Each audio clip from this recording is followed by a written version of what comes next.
Hoy, anong latest po mga kababayan? Eto, Direk Daryl Yap, binutata itong si Representative Renico ng Kabataan Party List mga kababayan.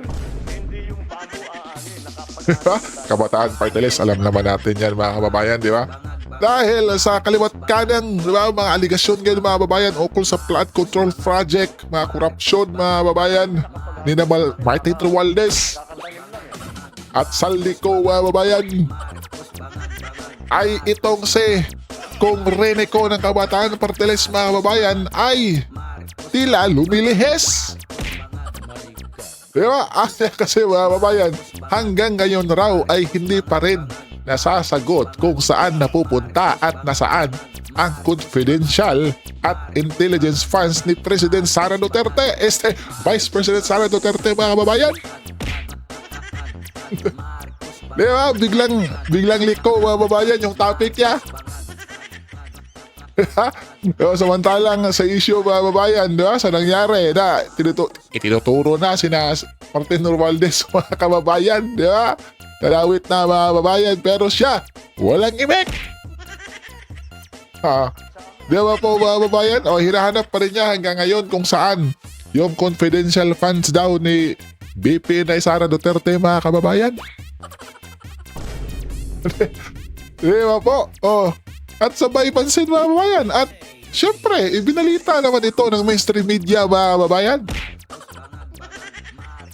Di ba po? Grabe mga kababayan.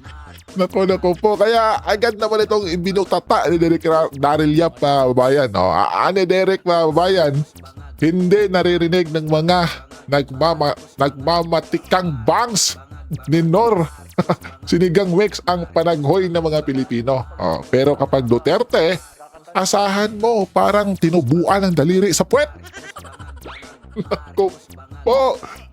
Naku po, si Bundikera. Hindi mahalaga sa mga yan ang bayan. Kailangang mawala sa landas sila ang Duterte. Naku po. Pambihira naman mga babayan. Duterte na ang ginagamit ang pondong hinahanap nila dahil yun ang pumulbos sa NPA na buong gilas na binubuhay ng mga gobyerno ngayon mga kababayan. Ako po, gawin mo lahat. Ano yan mga kababayan? Gawin mo lahat. Fried banks pas kikintab ka sa 2028. Naku po mga kababayan, no? Diba? Tingnan natin yung mga comment mga babayan. Siya pala yung nakita kong pabibo kanina. Naku po. Nagmamantikang bangs. Naku po. Basta kulot. Hindi. Naku po. Ang brainless. Sing dami lang ng bangs ni Day. Naku po mga kababayan. Di ba patakin mo kasi yung issue natin ngayon ay tungkol sa flood control mga babayan at yung di ba at yung confidential fund ni BP Sara is di pa rin lang matanggap mga babayan na di ba mismo Korte Suprema na po mga kababayan na unconstitutional. Di ba yung ni BP mga babayan di nila matanggap talaga mga babayan, no? Tapos, di ba, kita-kita nyo naman sa kamera, mga kababayan, yung hearing, di ba, sa kamera na pilit talaga nilang inuugnay yung mga Duterte, mga kababayan. Hindi nila divert nila para yung maging kasalanan na naman ng mga Duterte, mga kababayan. Naku po, pero wala nang effect yan, mga kababayan. Ang dami nang natuto, mga kababayan talaga. At samantala mga kababayan, eto yung tatapat sa Kabataan Party List kanina mga kababayan na may oily yung banks mga kababayan. Eto mga kababayan. Congressman Barsaga mga kababayan. Prodigy ito na congressman mga kababayan. Bagitong-bagito, 27 years old, kakaba-birthday ngayon mga kababayan.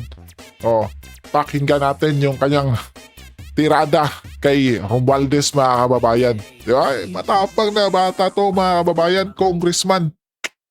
Ito mga kababayan, pakinggan natin. Bata ito, bagong-bago, no? Na credits pala kay Boss Jojo de Guzman Connect TV, mga kababayan, huwag kalimutan nating mag-subscribe sa kanya.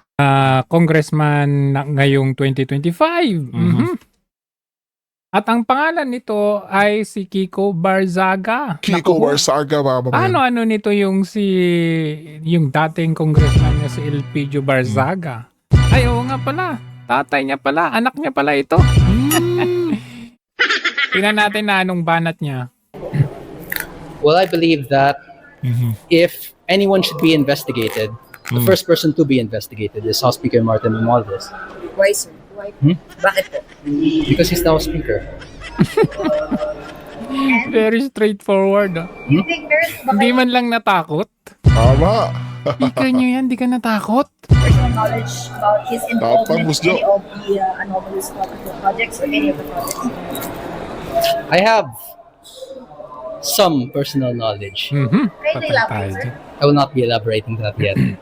But I'd like for Speaker Romualdez to be speaking in the I'd like Speaker Romualdez to also be involved in the DPWH hearings. So, ibig sabihin, sir, hindi nyo naman talaga sinusuportahan yung speakership ni Speaker Martin. Napilitan lang kayong iboto siya dahil NUP pa kayo noon. Tama po ba? Yes, that's correct. Very short and very straightforward ang kanyang sagot. Talagang lantaran hindi siya natakot talaga. I mean, ito yung dalawang pangalan, no? Zaldico at saka Martin Romualdez, the name that cannot be mentioned. Pero ito talagang ang tapang naman nitong batang ito. Pero now, Bagito ka pa lang, baguhan ka pa lang ha. you're not supporting him anymore, kaya nagbiliw kayo as AML.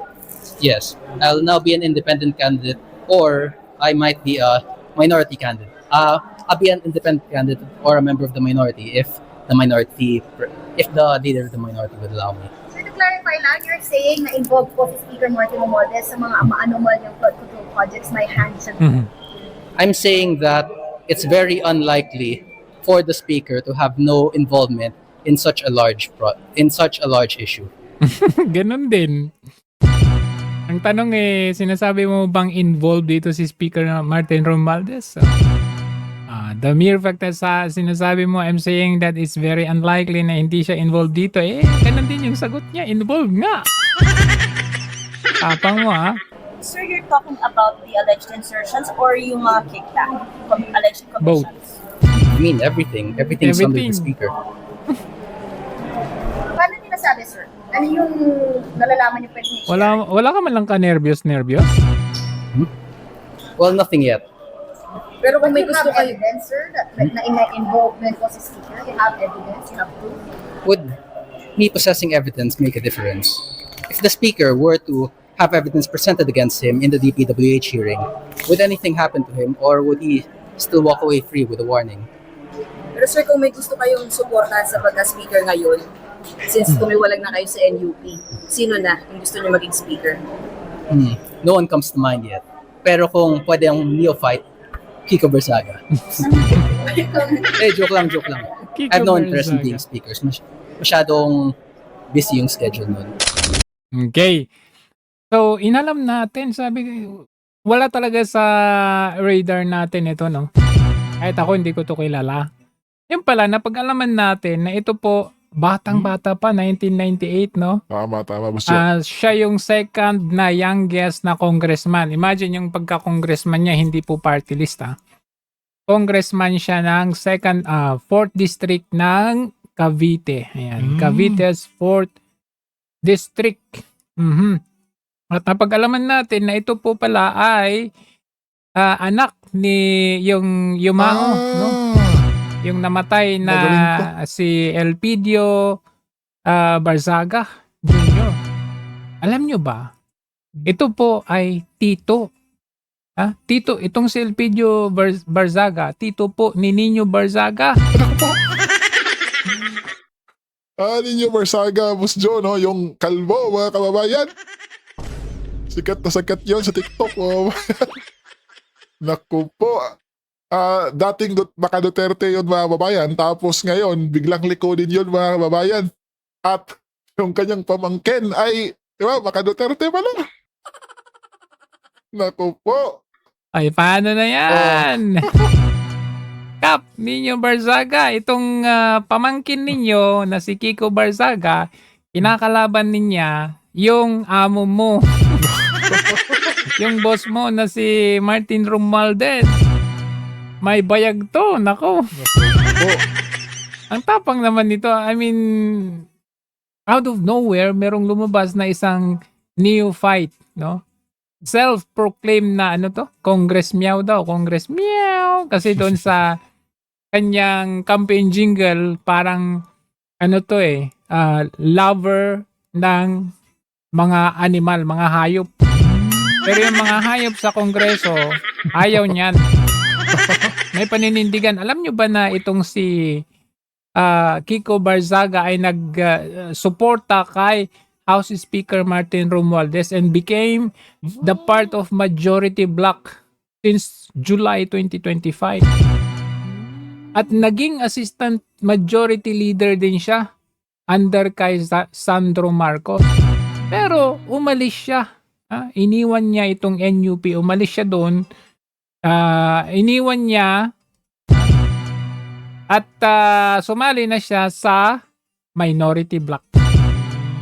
Yan ang gusto natin. May matapang na paninindigan pag may yan, nakita gusto. siyang hindi maganda. Ayun, may nakita pa ako dito na Malasakit Center inspired by Senator Bongo's Malasakit Center. Barzaga wants to provide medical assistance for the cats and dogs and create Malasakit Center for them. Pero syempre, isusuportahan yan ng mga kapwa niyang lalo na at kinalaban niya itong si Martin Romualdez. So, tignan natin, abangan natin dahil meron daw umuugong na kudita laban kay Speaker Martin Romualdez. In fact, pinagbintangan itong si Kiko Barzaga na pinagbintangan siya ni Ronaldo Puno. Ayan, si Puno. Ang tanda mo na sa politiko. Andiyan ka pa rin. Dapat ikaw yung naagnas. That he solicited signature to remove House Speaker. Pinagbintangan daw itong si Kiko Barzaga. Pero syempre dininay niya. But the mere fact na nagpa-interview siya ngayon at sinabi niya dito na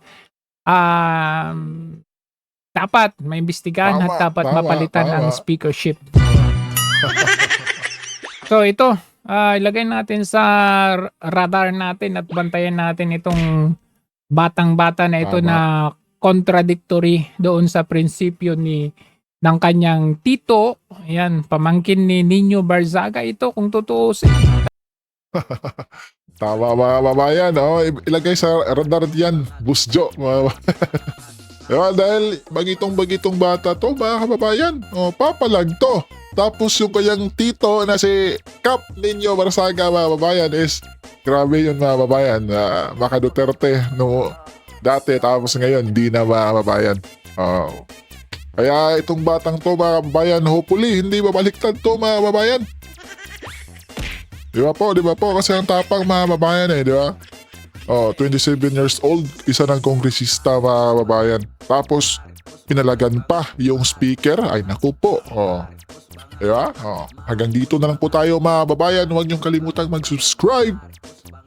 God bless po sa ating lahat.